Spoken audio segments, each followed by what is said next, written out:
Welcome back. Mental and emotional health is something that can possibly be overlooked by many. The Scudder Intervention Services Foundation provides education and services to help address depression, abuse, and addiction issues, as well as providing effective healing, recovery, and affordable working solutions. The organization is hosting an event normalizing conversations that are about emotions, emotional pain, trauma, and wellness. We've got joining us now and giving us more details, the founder and the president of Scudder Intervention Services. We've got Brett A. Scudder. And Brett, good to have you back, brother. Good morning, my brother. Thank you. Thank you for the opportunity to be here. Now, I'm glad to have an opportunity to talk to you, really, because when I talked about it in the lead, that there really is so many people who really deal with mental and emotional wellness, but yet and still, if you look at them from just a normal bird's eye view, everybody seems to be looking good, but really not feeling good. Yes. And the reason for that, Darren, is the fact that we have become a society that we make people uncomfortable or feel fearful about talking about how they're feeling. And so people are suffering in silence, even right in front of us. Co-workers, people in our churches, in our schools, the youth, suffering in silence right beside us, but they fear talking about how they're feeling because of rejection, being labeled, or people pressing the panic button. So we're really in a very scary time right now where so many people are dealing with emotional despair, trauma, PTSD, addiction, anxiety, and suffering in silence as a result of that. Conversation is a word that we always hear. We got to have more conversation. We have to have more dialogue. This is the things that are going to really make things better. But we understand there's also an aversion to conversations. We know in the African American community, communities of color, counseling, therapy, these aren't things that are commonly received well. And sometimes we put it to the side for fear of somebody looking at us like I'm crazy. Well, speak to that. Well, you're right. In our Black and minority communities, we never talked about mental health for years, but we were ones that were more affected by gun violence, trauma, homelessness, a whole lot of different challenges that pushed people of color into emotional despair. And so now what we are seeing is this massive influx of people who are now saying, I need mental health services because I realize that there is something wrong. And where do I get the services? There isn't enough cultural competency within the mental health system or the healthcare system to deal with people of color. And so, yes, you hear a lot of people saying that I need a clinician who is of my own color or my ethnicity, and it's hard to find that. But one of the things I will also say, Darren, is this: we have a one track system where everybody goes through that same system, right? Whether you want to have talk therapy or you're clinically depressed or you are diagnosed with a mental illness, everybody has to go through the same pipeline. And it ties up the resources of the clinicians who are really on a higher level of qualification to deal with the mental illness or the chronic mental health conditions. So we really have to start separating that.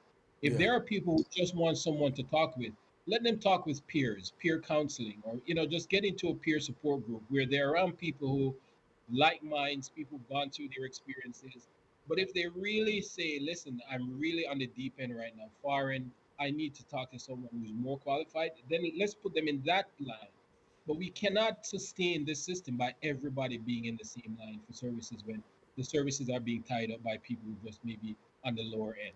Well, I want to bring in your very special event that you're having because you're really addressing some of these issues, bringing them front and center. So let's unpack what the event is and how this event is different than others. All my events are different than others. Very, I'm very vocal about see my pin here. Yeah. I wear this everywhere I go, and I'm getting people to be more forward, comfortable. Let's have a conversation, right? So all my events are challenging the norm of being not afraid to talk about the challenges that we're going through. So these events coming up on the 26th and the 27th, the one on the 26th talks about emotions unraveled and unraveling. Just really talking about how we're feeling, what we're feeling, putting emotion to what we're feeling, and then being able to link that to proper services. The event on the 27th is a mental health providers resource fair that is tying all the mental health providers who are actively providing services and have access to services to come out and to tell people what their work is and their availability. Two very important events that are going to challenge this crisis that we're dealing with mental and emotional wellness. when we talk about looking at people and seeing that they're dealing with so much, they're dealing with trauma, tragedy. Some of us are dealing with, self-esteem issues. Give us, what can I look at when I'm looking at a person to be able to diagnose? We know that suicide is huge and prevalent in communities right now.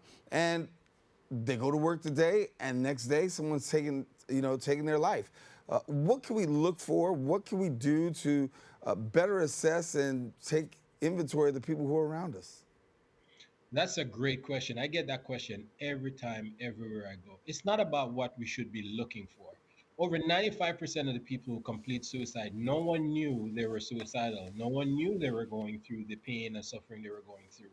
And so they completed suicide because of lack of awareness around them. So if you think about that, the question that we should be asking ourselves is, what should we be listening for? It's a listening. We need to listen carefully to what people are saying. In our trainings and our workshop, we talk about subliminal messages.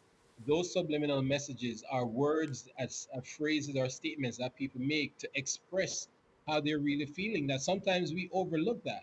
So it's not always about looking for things. And if we're looking for things, a lot of times we're going to miss the opportunity to connect with people who are in pain, emotional distress, or one step away from killing themselves. But we need to be listening more.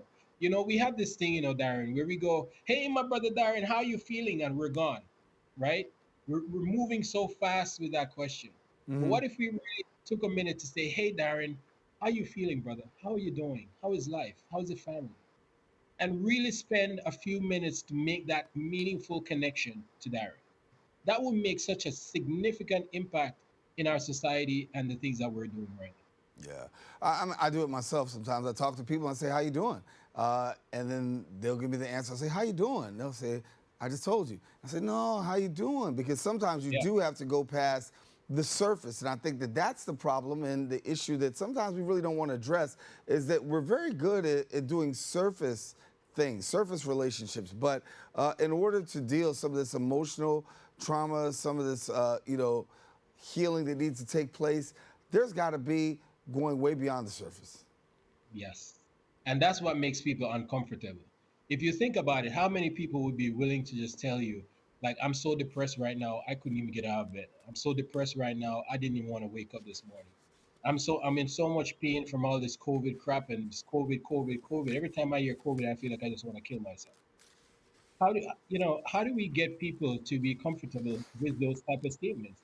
Is by normalizing the conversation. And one of the things that I have a really big issue with is the fact that we keep throwing suicide under mental health banner, right? So it's a mental health event, and maybe 5-10 minutes of it is going to cover suicide. But people think about suicide as only death. We're trying to get the narrative to change. We need to think about suicide from all the things a person can go through that can disrupt their life, that now puts them on the edge of wanting to kill themselves. Yeah. But I want to ask you this question about COVID because, we say we're on the other side of it right now. We can admit that we're on the other side of it right now. But there's a danger that's looming because while we look like we're on the other side of it, there's something about not recognizing the effects of COVID that people are still dealing with that we're seeing in PTSD, that we're seeing that's being played out right now. And some of the stuff that we're seeing are really direct effects of what people have had to encounter and deal with COVID. Listen, it is real. It is real. Someone in my house just got COVID, and I'm telling you, watching them go through that pain and that suffering, sleepless nights, all of that stuff was very painful for me too. It is still very prevalent. This new variant of Omicron is very serious.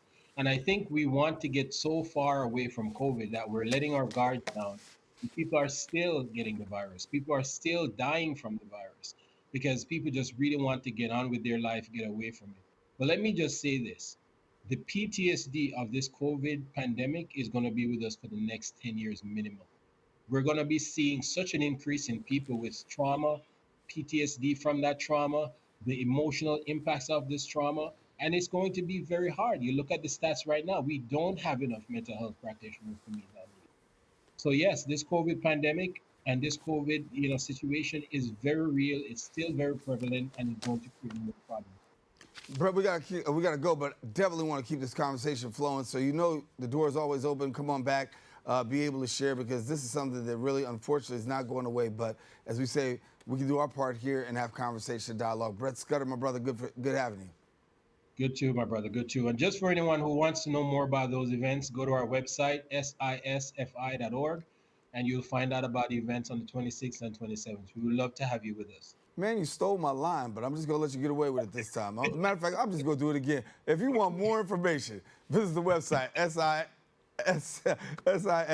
sisfi.org, and then follow them on social media at SISFI.